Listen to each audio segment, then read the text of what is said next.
this is documenting our normal everyday kind of routine. My wife and I have like a routine we established. We got some good friends that took my son. But this is just kind of documenting like a day in the life of AHC. So she's been having my daughter's been having some seizure-like activity, but that's kind of normal for changes that occur. So she's very, she's very lethargic right now. She's on her bridge medication, so she doesn't have her normal bouncy personality, and she's not, there's just so many things that she's not. And there's just been some things that, my wife and I have been reflecting on. Part of that is just understanding,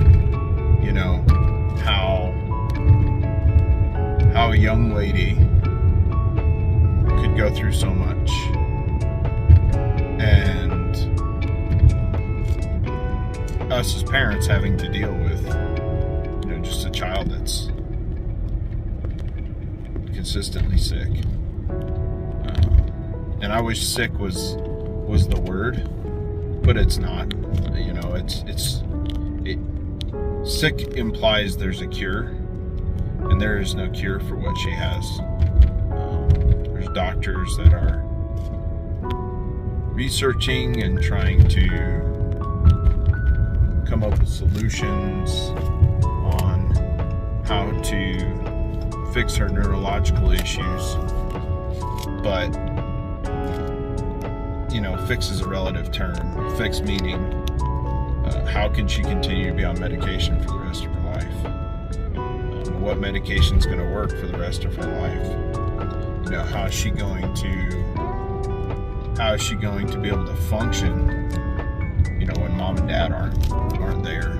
So it's just a concern of ours. So as I'm going to the hospital, I'm just kind of prepping myself for what I'm going to hear at the hospital.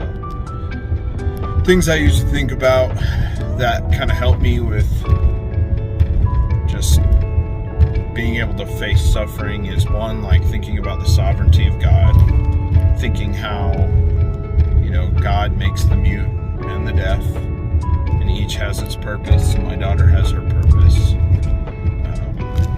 Thinking about God's kingdom. What are the kingdom mindsets we need to be in when we go into a hospital? Who are we going to touch? Who are we going to affect? How am I going to be a supportive husband? How am I going to love my children better?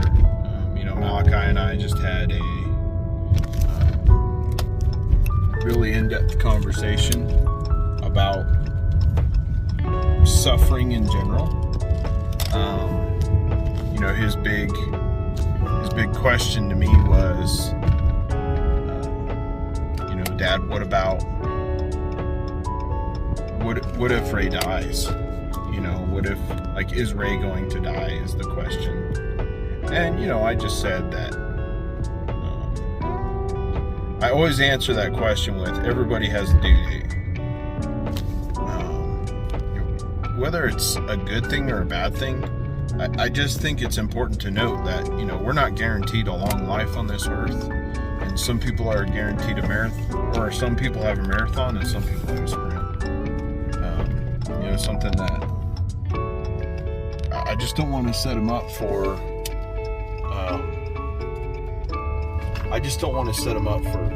failure. I want to ensure that he has the tools he needs to live his life, right? So if he has a child that has the same kind of disease or dysfunction, then, obviously I want to give him the opportunity to be able to face that with integrity and, really understand, how it all works. Meaning, how do you live a life if your daughter or your son or your spouse is continually sick, like it's a big deal. And it can affect your relationships and things. So here's the hospital. About to roll up in there, and we're gonna go see my daughter.